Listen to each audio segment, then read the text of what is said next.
Dear students, today let us discuss the poem entitled An Elementary School Classroom in a Slum from the textbook Flamingo. This poem has been composed by Stephen Spender. Stephen Spender is an English poet and essayist who took active part in politics. An elementary classroom in a slum by Stephen Spender pictures a classroom in a slum, highlighting the plight of the children and the themes of the social injustice and inequalities. The poet uses vivid images and appropriate expression to reflect the difficulties faced by the underprivileged children that is still prevalent in the world of ours.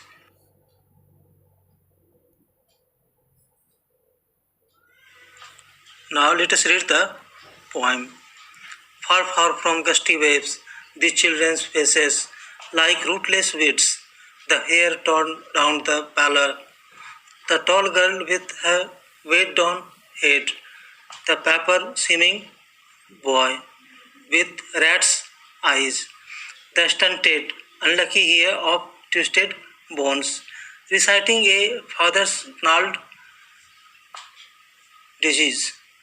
His lesson from his desk, a back of the dim class, one unnoted, sweet and young. His eyes live in a dream of a spiral's game in tree room other than this. On sour cream walls, donations, Shakespeare's head, cloudless at dawn, civilized dome, riding all cities, built flowery, trellisy valley, open-handed map awarding the world its world.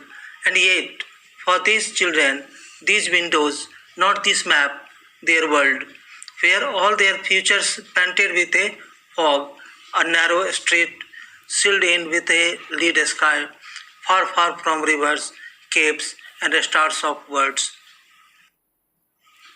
Surely, Shakespeare is wicked, the map a bad example, with ships and sun and love tempting them to steal for lives that slyly turn in their cramped holes, from fog to endless night. On their slag heap, these children wear a skin peeped through by bones and spectacles of steel with mended glass, like bottle beads on stones.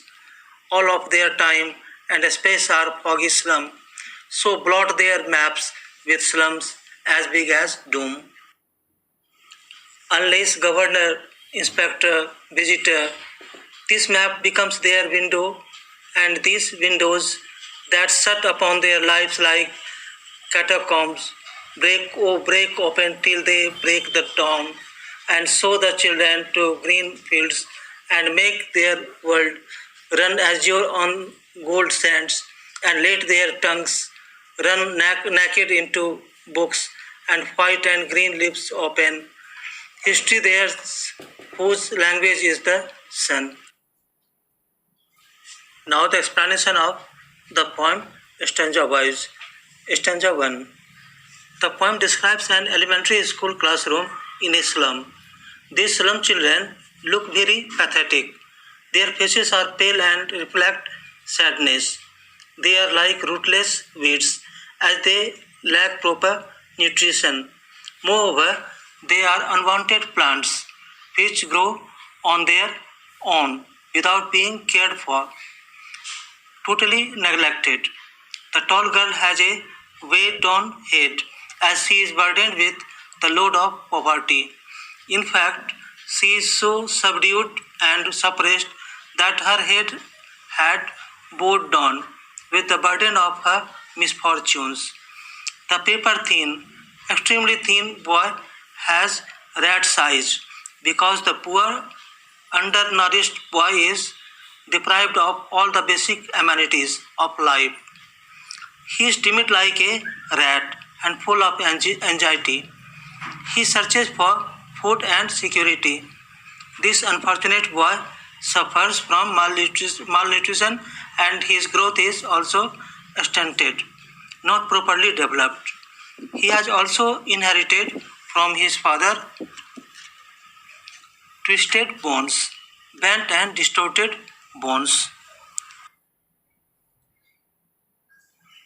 He has inherited the poverty, disease, and despair from his parents.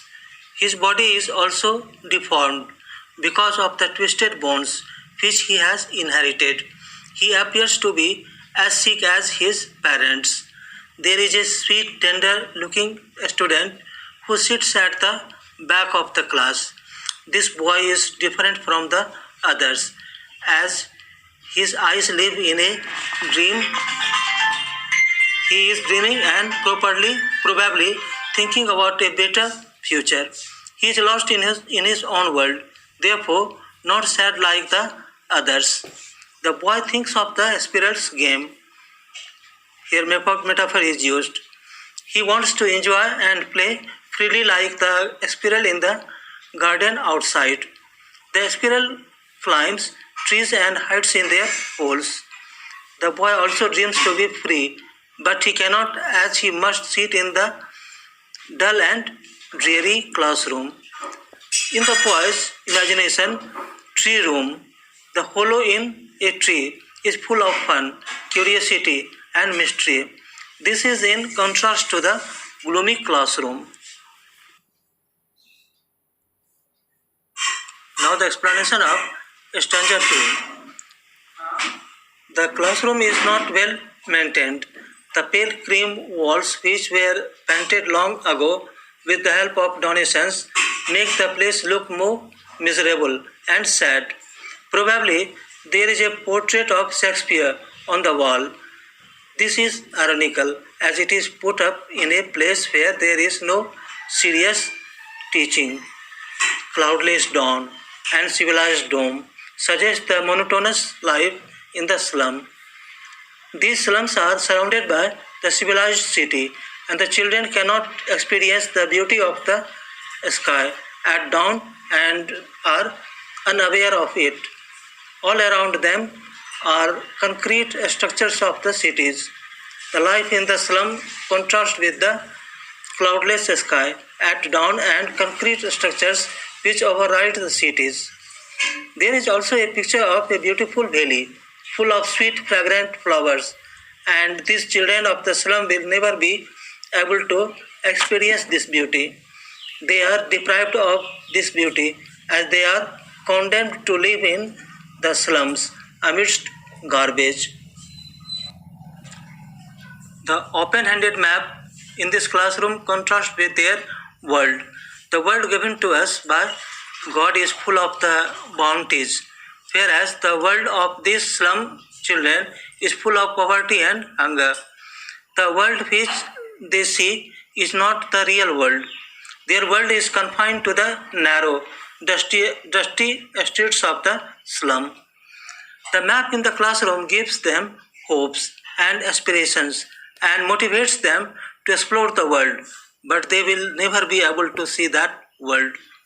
These children can get the glimpse of the outside world from the windows, and it is far beyond their reach. They are far away from nature. These slum children have a bleak and foggy future in store for them. Their future is painted with a fog. It is blurred by hopelessness. There is no hope for the slum children. Instead of the normal blue sky, they live under the lead sky, dark and dull, polluted. Shows there is no hope for them.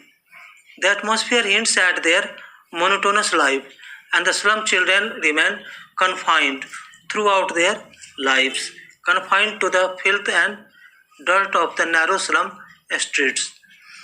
They are away from the glory of natural beauty of the rivers, mountains, stars, etc. Now, explanation of the third stanza. The children of the slum are fighting the battle of life unarmed. They are troubled by disease and despair. For them, Shakespeare is wicked and map a bad example. The literary excellence of Shakespeare and the scenic beauty portrayed in the map cannot relieve them from their despair. For these slum children, literary excellence is a far-fetched thing and hence seems wicked. The map on the wall gives them false aspirations as it makes them aware of the beautiful world given by God. The world of these children is confined to the narrow streets of the slums. Therefore, map is a bad example. They feel cheated in being deprived of the thrilling sensations of the sun, the sheep, and the emotions of love. The sheep, sun, and love symbolize joy and happiness, which these children are deprived of. Their only experience is that of hunger and poverty. To reach out to the world beyond, these children are sometimes tempted to adopt wrong means, even stealing, to fulfill their dreams. These slum children live in cramped holes, striving and struggling for survival in the small dirty rooms, from fog to endless night, from foggy mornings till long endless nights, trying to meet both ends. The slum children live on slag heaps, piles of waste material. Their world is full of dirt and garbage. These children are very weak and undernourished. They look like skeletons as their bones peep through their thin skin. Now the explanation of stanza 4. The elementary school in the slum exists for namesake. The infrastructure is poor with hardly any serious teaching. The school springs in activity only when a governor, a school inspector, or a visitor comes on a round of the school. The administrative machinery of the school also gears up at that time. Then the map becomes their window from where they can see the world beyond their slums. Since they are confined to the slums, these sights and glimpses are shut upon them as they are deprived of all opportunities and means. Their lives are shut up in the cemeteries of these slums where they slither and slog to make both ends meet. The poet hopes that these children will break free from their morbid life, from the chains of the slums. He appeals to those in power to liberate these children from the miserable slums and enable them to breathe in the fresh, beautiful, and healthy environment away from the foggy slums.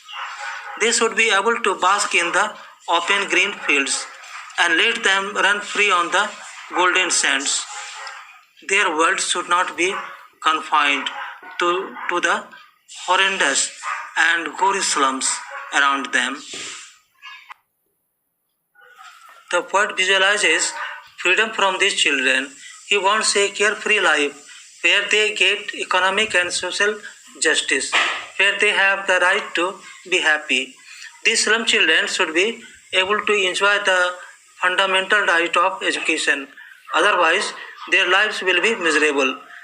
They should be able to learn not from the books alone, but also from the world, the nature. The poet ends on a note of positivity and wants opportunities to be available to these children. The people who strive for knowledge are the ones who create history. The ones who are laid free are the ones who will create history. People who outshine others, who glow like the sun, who break free from the constraints of their restricted life are the ones who create history, and that of diseases are twisted bones. Now, poetic devices used in the poem. Metaphor. Metaphor is a figure of speech in which a direct comparison is made between two different things. In it, you directly say that this thing is that thing. Example of metaphor is a narrow street sealed in with a lead sky. Lives that slide turn in their cramped holes on their slag heap. Simile is an indirect comparison between two different things. In it, we use like or as. Here, examples are like bottle beads on stones. These windows that shut upon their lives like catacombs. Metaphor, history is theirs whose language is the sun.